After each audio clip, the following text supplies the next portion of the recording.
An OC Transpo light rail operator has tested positive for COVID-19. Their last day of work was September 24th. OC Transpo says it's working directly with Ottawa Public Health and are contacting those who have or may have been in close contact with this employee. The operator was working on the O Train 1 between Tunney's Pasture and Blair Station on September 24th from 6:30 in the morning to 3:45 in the afternoon. As of Saturday, Ottawa has faced 45 new lab-confirmed cases. Overall, Ontario is reporting 435 new cases. That's up 26 more cases than on Friday, but no new deaths have been recorded across the province. Health Minister Christine Elliott says 64% of the new cases are with people under the age of 40. The latest COVID test device approved for use in Canada is promising results within minutes, and it can be used anywhere. Rather than a day or two, the B-Cube is said to deliver results in just 90 minutes and is controlled by a smartphone or any other internet-connected device. It was previously only approved for testing surfaces, but Health Canada has just given it the go-ahead for use on people, too. The UK-based maker says it's ideal for on-site immediate COVID test results, and Dave Bullock with the distributor Songbird Life Sciences suggests it'll help businesses dealing with pandemic-related losses. They don't trust that space. They don't know if it's a safe space to enter anymore. And if we want to reopen, that's the piece that we have to solve. We have to figure out how to make these spaces safe again. Songbird says the B-Cube addresses gaps in testing capability and availability, calling it a game changer. I'm Hannah May Nassar. Canada's Chief Public Health Officer, Dr. Theresa Tam, says that with Thanksgiving coming, it's time to take stock of all of what we've learned on how to live with COVID-19. The country has recorded 151,671 cases as of Saturday. That's what's most concerning to medical health officials is that as of Friday, an average of 1,175 cases were being reported daily across the country. And the health officials across the country are urging everyone to increase personal protective measures and reduce their number of close contacts as much as possible. 1310 News Time, 10:03. Once every year, some of the world's greatest minds gather at Harvard University, among many things, and they throw paper airplanes at each other while celebrating the weirdest achievements in scientific research. While the Ig Nobel Prizes had to be held virtually this year, the achievements on display were no less bizarre. If you flip through the October 2019 edition of the Journal of Archaeological Science, you'll hit an article about poop knives, as in knives fashioned out of frozen human feces. A bunch of anthropologists at Kent State heard a story about an Inuit man who managed to kill a dog with such a tool, and they wanted to test it out. Turns out it doesn't work. The knives just melt and make a mess. But for the effort, the team was awarded the 2020 Ig Nobel Prize for Materials Science. All these awards are similarly cheeky. The Peace Prize was given to the governments of India and Pakistan for sending envoys to the homes of the other countries' senior diplomats to ring the doorbell at 3 a.m. and run away. Researchers were honored for finding out which eyebrow movements signal narcissism, for linking national income inequality to making out, and for collecting evidence that many entomologists are afraid of spiders. Just imagine what we'll learn in the year to come. If you did not win an Ig Nobel Prize this year, and especially if you did, better luck next year. Thank you. With This Week in Science, I'm Curtis Doring. I'm Deborah Ryder, 1310 News. For news anytime, follow us online at ottawamatters.com. It's time for the Weekend Gardener with Nikki Jabor. Everything you need to know from the ground up on 1310 News. Now, here's Nikki, time 18 of the Weekend Gardener on Thanksgiving weekend in 2 weeks. But until then, we still have so much to talk about. In just a moment, I'll be joined by Fred Ansems from the Annapolis Valley Giant Vegetable Growers, which had its annual weigh-off this past weekend. I can't wait to hear the results. And then I'll speak with Jessica Walliser, the best-selling author of books like Good Bug, Bad Bug, Attracting Beneficial Bugs to Your Garden, Container Gardening Complete, and so many more. Plus, she has a new book coming out this December called Plant Partners. which puts aside the garden lore of companion planting and really kind of delves into the science behind it. So I'm excited about that.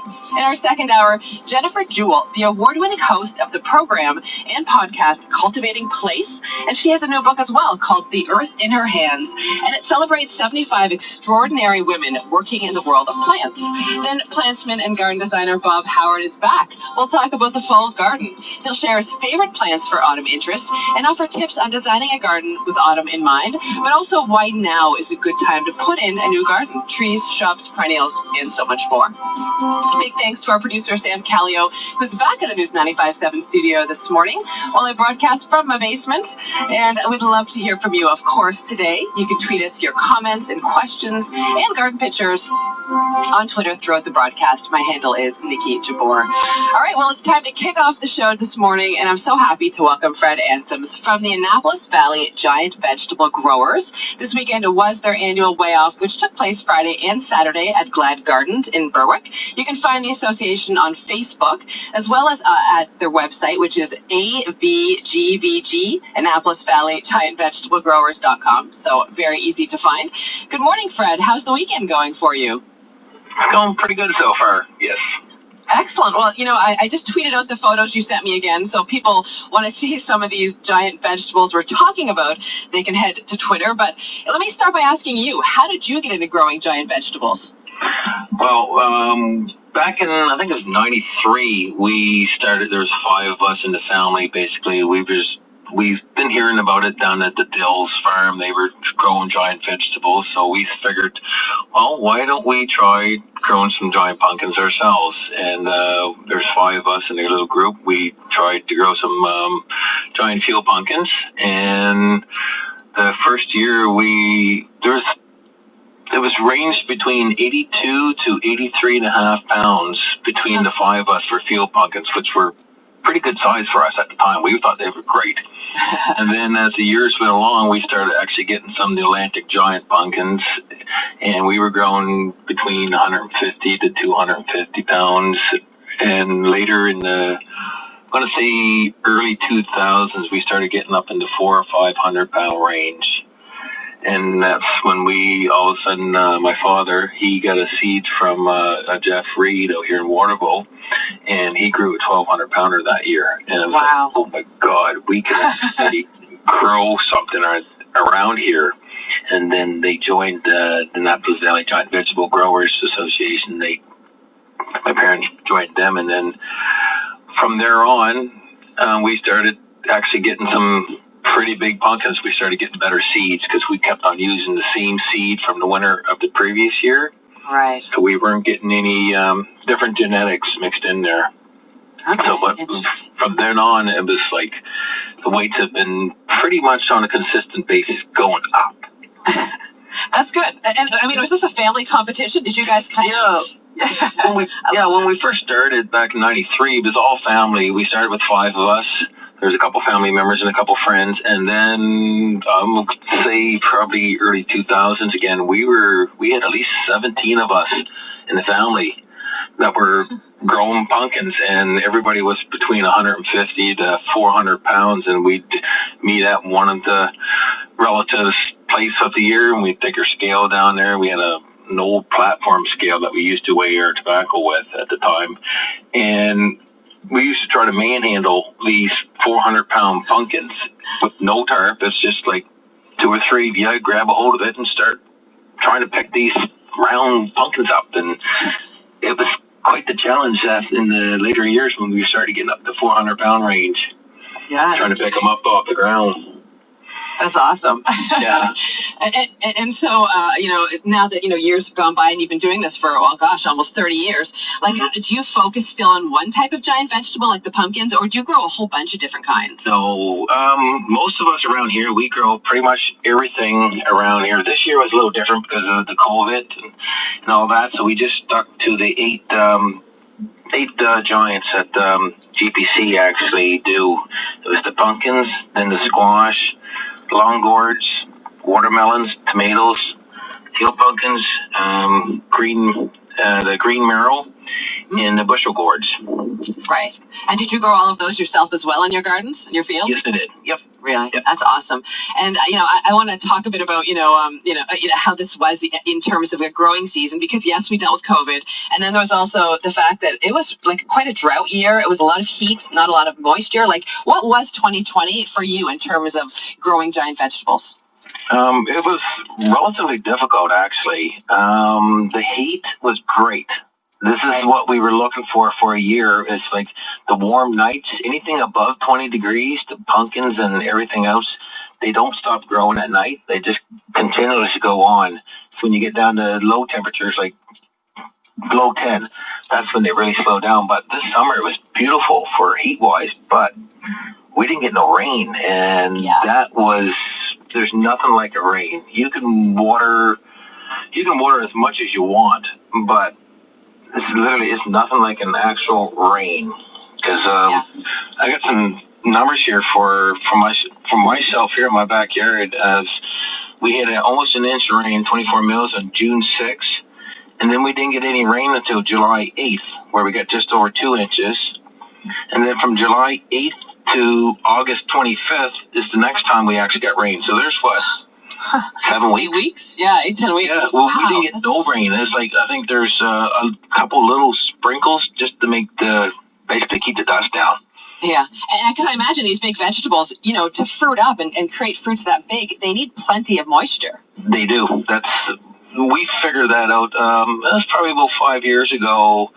I really couldn't have any way to get water to my plants, but I have a pond that's just below my house, and I actually got a 5 horsepower motor pump, and I actually pump the water back up into a steel tank, and then I take the water from the steel tank, and then I pump it onto my vegetables. And once we started doing that, my weights went up like 300 pounds the following year.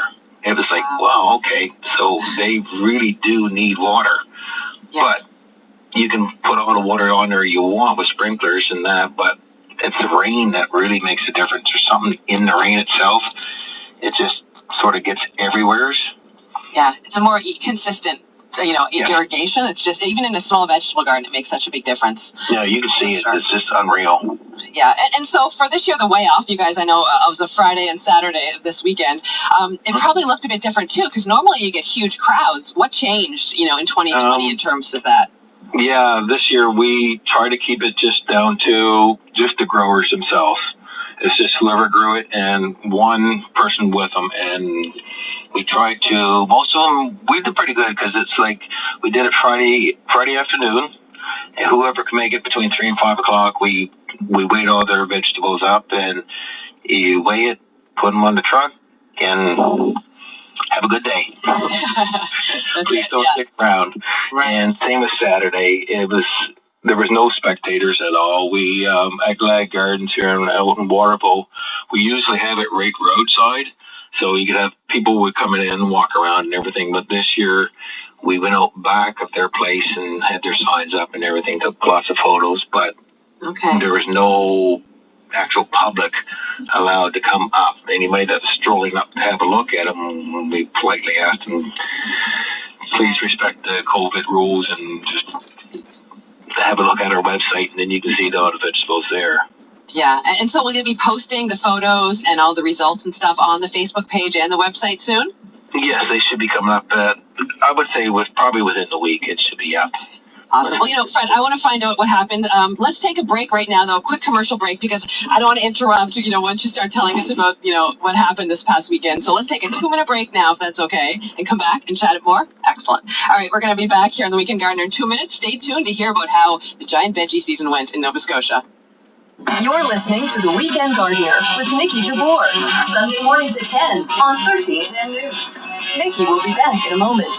With the pandemic, the balance between work and home became fuzzy. But some people didn't just survive, they also thrived. To hear their stories, search for the Remote Works podcast in your favorite podcasting app. Remote Works from Citrix.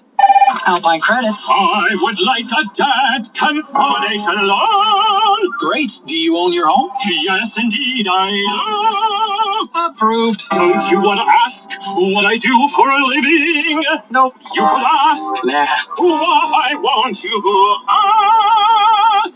Alpine credits, where homeowners get approved, and your job doesn't matter even if it's a fancy one, but good for you, but it is. Some conditions apply. Alpine credits. District license 12616. Founded in 1906, the Ottawa Mission has been a part of the community for 1 million hours since that time. They meet people's immediate needs for food, clothing, and shelter, and also support them to get out of homelessness and maintain their housing and independence. This year, they provided emergency shelter to 1,755 people. The Ottawa Mission, more than a shelter. Over 1 million hours. Always open, never closed. Visit ottawamission.com to learn more. Another happy Highbridge Construction customer. Hi, That's Snooki from Ottawa. I'm here to tell you about Highbridge Construction. Highbridge customers expect the best. Recently, they replaced my laminated wood floor with a beautiful ceramic porcelain tile. And Highbridge delivers. They did it in a timely manner, they were clean, and they left my place spotless. Go to highbridgeconstruction.com. View their portfolio. I would recommend them highly. For new home construction, complete renovations or restorations, and emergency repairs. Take the Highbridge. Ask around, and chances are HughShare has helped someone you know who has been laid off or terminated from their employment. If you lose your job, don't let your employer take advantage of you. Act now and insist on the leaders in employment law to help you take control and secure your rights. Don't sign and later regret receiving less than you are entitled to. Contact HughShare and his team at lostjobs.ca for more information, or email us at info@lostjobs.ca. With the pandemic, the balance between work and home became fuzzy. But some people didn't just survive, they also thrived. To hear their stories, search for the Remote Works podcast in your favorite podcasting app. Remote Works from Citrix. Welcome back to The Weekend Gardener with Nikki Jabbour on 1310 News. Once again, here's Nikki. Once again, here's Nikki. And welcome back. Thanks for joining us today. And we are talking giant veggies. And I always love this segment every single year because it's always so much fun to hear about, what's growing in Nova Scotia. And you can join the Annapolis Valley Giant Vegetable Growers. Yes, even our Ottawa listeners can join. Just go to their website, avgvg.com. Again, Annapolis Valley Giant Vegetable Growers. And they're on Facebook to find out some more info. And it's also something, an organization that welcomes kids and families. So do consider it if you want to get into this. What a fun way to connect the family. Well, Fred, thank you again for joining me today. I really appreciate your time. No problem. Well, let's talk about this weekend. Let's start with the pumpkins, because I'm sure this is probably one of the larger categories that most people enter. Can you tell us what happened this weekend? Yes, I believe there was 15 entries this year. Most of them were pretty good. The first place runner, the neighbor of mine, Ron Muse, he actually had a 1,223-pound pumpkin. Wow, that's incredible. Yeah, and I believe it's his personal best, which is what everybody strives for, to just beat your personal best, and it's like great. So I believe that was his personal best. I came in second with 1,114 pounds. Congratulations. Yes, yeah, that was a nice one. It was actually, it surprised me. Was it your personal best as well? No, I've grown a 1,402 pounder a few years ago. Nice. So, but we've had some issues. I'll get into that maybe later. And Brian Keneally, he's from New Minas. He grew 1,039 pounders. Fraser Miller, he grew 919. And the fifth place is Robert Buddy. He grew an 897 pounder, which also became the Howard Dill Award, which is the prettiest pumpkin that looks like it was a nice orange round pumpkin, and it looks like one that you would actually pick out of the field for a jack-o'-lantern. That's how nice it looked. Wow, that's incredible. Those are some giant gourds. I mean, Yeah, and do you they guys, are. like, during the growing season, do you keep this hush-hush? Like, do you talk about how big your pumpkins are getting, or is it all a surprise? Most of it's not a surprise because we all live within probably 20-25 miles of each other, and we have a meeting every once in a while to discuss things. And but everybody sort of knows what the other ones are measuring, because you can measure the pumpkins, that'll give you a rough estimate how much it's going to weigh, give or take. But we knew what was going on around, and you really can't believe it. You got to take it with a little grain of salt. It's like, yeah, mine grown like mine put on like 300 pounds this week. It's like, Wow. yeah, good luck on that one. I gotcha. Well, now let's talk about squash, because again, this is something, I mean, they're related to pumpkins, obviously. Are these winter squash types that you guys are growing to try to get the biggest one? No, they're like a Atlantic giant pumpkin, but they're the squash variety. They are green, and most of them are green. There's some of them that are be beige or a grayish color. But we had 4 entries this year in our squash. Mine went 1,253 pounds, which it looked big, but it was to me it was a little disappointing. I was hoping to be 1,400 pounds because it went really light for some reason. And then my mother, Katharina Ansom, she had a 934. Russell Coulden had a 555, and Stephen Mosier had a 492. So they were pretty good sized squash this year. And would you guys be saving the seeds from some of those and then distributing them to your members again, like from the pumpkins and the squash and the other giant vegetables? Yes, yeah, oh, definitely. Especially the bigger ones, we definitely keep those. And if you join our membership, we send out a seed pack every winter, and those seeds, most of those seeds will be in there. Some of like my squash 1253, you'll have to make a request when you sign up for the seed pack, or when you. Right. Because there's only 4 of us that actually grew it this year, grew squash. So, and it's number 7 right now in the world. Wow. Yeah, so it's I'm in the top 10, which is really nice, but this is still early. So I'm hoping to be in the top 15 or so weight wise in the squash. So those seeds you don't just give out to everybody, because not everybody grows them. Then why give out the big giant seeds when they're not going to be grown? Makes sense, for sure. Yeah. And then, now, sorry, go ahead. No, go ahead. I was going to say, I know this year another kind of related crop is the green marrow, the English green marrow. That's a new one, although I know in the UK they often have competitions for the giant marrow. Why did you add this one this year? The GPC, the Giant Pumpkin Commonwealth, they did an exhibition one last year of it just to see how many people would actually grow them. And we tried them last year, and we did some pretty decent sized ones. One was a surprise. I had a big one last year. It was 163 pounds, which was completely out of nowhere, but I'll leave that one alone. And this year we had, I think it was 4 or 5 of us actually grew them. And I ended up with a 102 pounder, which is pretty good size for green marrows around here. And that's like a big zucchini, basically. Yes, it is. Yeah. And they grow really long. Like, I think mine was close to 4 feet long. They're really long, and they can get quite wide too.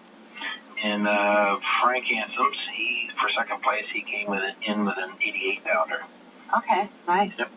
Very good. And the long gourd is one. I mean, I grow these in my garden, but I don't have the seed, so mine get around 5 feet long at most. But these are fun to grow, and I did share a picture of your setup, and I mean, you've got some serious trellising going on.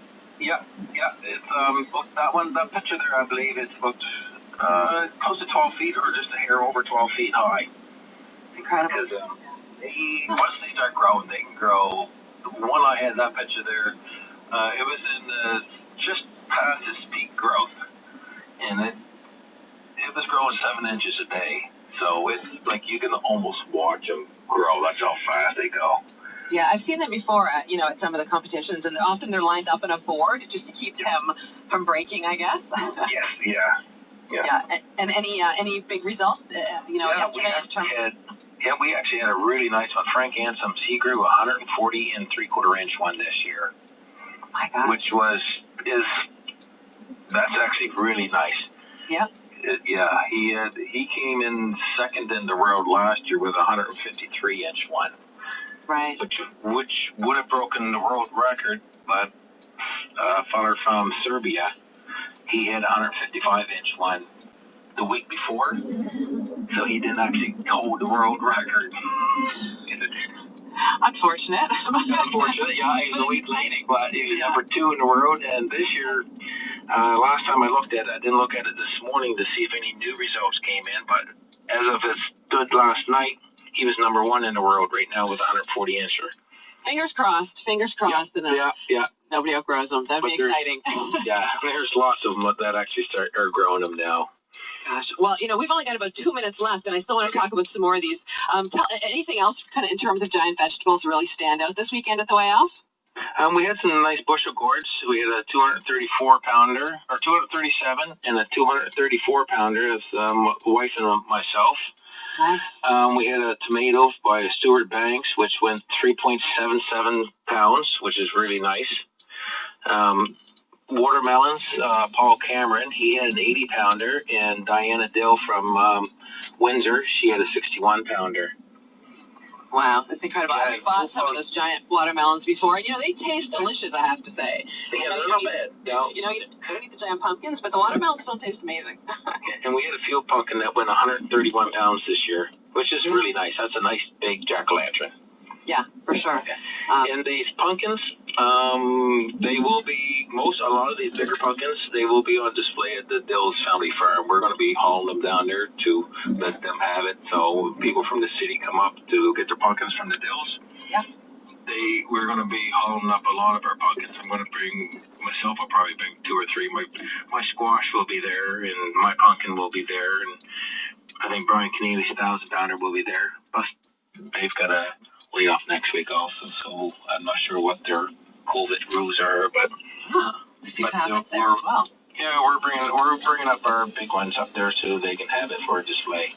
Well, that'll be great, because it's so much fun to head up there in October and take a look at all these giant vegetables, and it's great that a lot of yours end up there as well, so people can enjoy them. Well, it's the best place to show our giant vegetables, because we leave in our yard, but you got 2 people driving by. It's like, but bring them up to them. They can use it for their displays, and and more people get to see it then. For sure. Oh my gosh, this has been so much fun, and congratulations to you, Fred, and all your big vegetables this year. Sounds like in the end you had a pretty decent year. It was a decent year, but most of our big pumpkins, they actually went lighter than what they should have because we didn't get the actual rain. Yeah, hopefully next year, 2021, will be even a better growing season. We're hoping. It's like a farmer. Always next year. Exactly. Gardeners and farmers, we think the same. What can I say? Pretty much the same, yeah. Well, Fred, thank you so much for joining me today and telling us all this. And again, congratulations to you. Thank you. Thanks. Take care. You too. Bye. Thanks. And that's Fred Ansoms from the Annapolis Valley Giant Vegetable Growers. Find them at avgbg.com or join them. It's only $20 and you get a bunch of seeds. All right, we're going to take a break here on The Weekend Gardener. Coming back to talk to Jessica Walliser after this break. You're listening to The Weekend Gardener with Nikki Jabor. Sunday mornings at 10 on 13. We'll be back in a moment. Hey, it's Yvonne Osnack from Sportsnet. It's been a couple of months since I switched to a lifestyle adjustable bed from Sleep Country. Game changer. I love using the massage feature, especially after a long run. And no more fumbling with my phone charger at night. There's even built-in USB ports. Right now, you can buy any adjustable bed and get 15% back on a Sleep Country gift card. Restrictions apply. See in-store for details.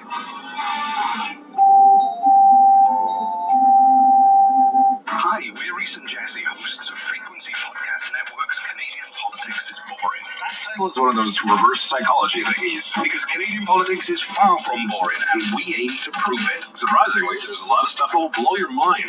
Don't worry, we will never take any of it too seriously. Never. So laugh with us, or just us, on Canadian Politics is Boring. Listen and subscribe for free with your podcast player and at frequencypodcastnetwork.com. Find your frequency. It's time to return to the road, and we thought we could celebrate. So we got some noisemakers and streamers. And a symphony. And of course, it's the Honda 2020 model clear-out, where you can get some amazing deals, like leasing the 2020 Honda CR-V LX from just $80 weekly at 2.99% and zero down, including the $750 Honda bonus. We'll even finish with the triumphant read of the legal. Includes freight and fees for 60 months, taxes extra, OAC. See HondaOntario.com. At Edward Jones, we talk about moments that matter with our clients. These are key moments in your financial future that we plan for together to help ensure you are on track to meet your goals. We know that the coronavirus and market volatility may have you concerned. We're open and we're here for you. If you want to talk about your investment portfolio, we're ready to help and can provide you with a second opinion. We have 56 Edward Jones financial advisors right here in the Ottawa area. Visit edwardjones.ca/radio. Edward Jones. It's time for investing to feel individual. Number one for breaking news. This is 1310 News, Ottawa. Good morning. It's September 27th this Sunday. I'm Deborah Ryder. Right now in Ottawa, it is partly cloudy skies at 19 degrees. Here's what's making news at this hour. Right now in Ottawa faces 58 new lab-confirmed cases of COVID-19 overall. Ontario is reporting 491 new cases today, but no new deaths have been reported across the province. Health Minister Christine Elliott says 63% of the new cases are with people under the age of 40. Two more employees at Le Centre d'Accueil Champlain, a long-term care center in Vanier, have tested positive for COVID-19. Officials at the Centre d'Accueil Champlain confirmed the news in a memo on Saturday night addressed to Ottawa City Council. In total, 6 staff members at that home have tested positive for the virus and 1 resident since the outbreak was declared on September 11th. And Ottawa Public Health also says an OC light transport operator has tested positive for COVID-19. Their last day of work was September 24th. OC Transpo says it's working directly with Ottawa Public Health and are contacting those who have or may have been in close contact with this employee.